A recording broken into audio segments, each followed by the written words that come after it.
আজকে মহালয়ার শুভক্ষণে এখন তার মাকে স্নান করাবো, আর আমি নিজে স্নান করে রেডি হয়ে গেছি।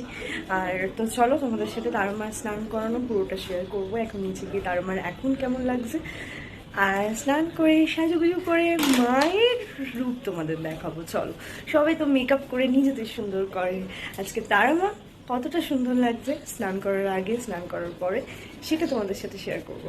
আর আমি এই সৌভাগ্যটা সত্যি কপাল গুণে আমি পেয়েছি, এবং আমাদের বাড়ির সবাই পাই। আর হ্যাঁ, কালী পুজোর রাতে সবাই যতজন আসে সবাই পুজো করায় মাকে, এই স্নান করায় মাকে।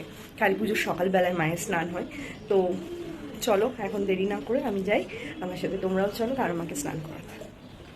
তো তোমরা মাকে দেখো, এটা মায়ের স্নানের আগে মা এরকম শাড়ি পরে এই শাড়িটা পরেছিল। আমি কিছু দুটো কথা বলি, মাকে তোমরা দর্শন করো। আর যাই হোক না কেন, মা সবার মঙ্গল করো। আমাকে ইউটিউবে অনেকজনা আশ্রিতা আশ্রিতা আশ্রিতা আশ্রিতা করে মাথা খেয়েছে। তো হ্যাঁ, আমি আশ্রিতা। আমি জেঠুর বাড়ির আশ্রিতা নই, আমি মা তারার আশ্রিতা। এই বাড়িটাকে মা তারার বাড়ি বলা হয়, তাই জন্য আমি মা তারার আশ্রিতা।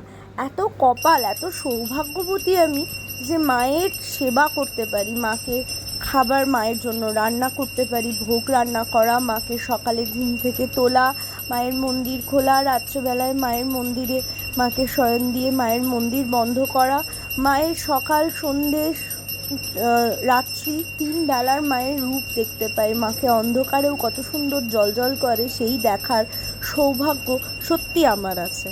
কটা মানুষ পায় বলো তো? যাই হোক মা, তোমাকে যারা দেখছে সবার মঙ্গল করো, সবার ভালো করো, সবাইকে সুমতি দিও। এরকম কথা যারা বলে তাদেরও মঙ্গল করো, তাদেরও ভালো রেখো, তাদের যেন অনেক মঙ্গল হয়, তাদের যেন বেশি মঙ্গল হয়। জয় মা তারা।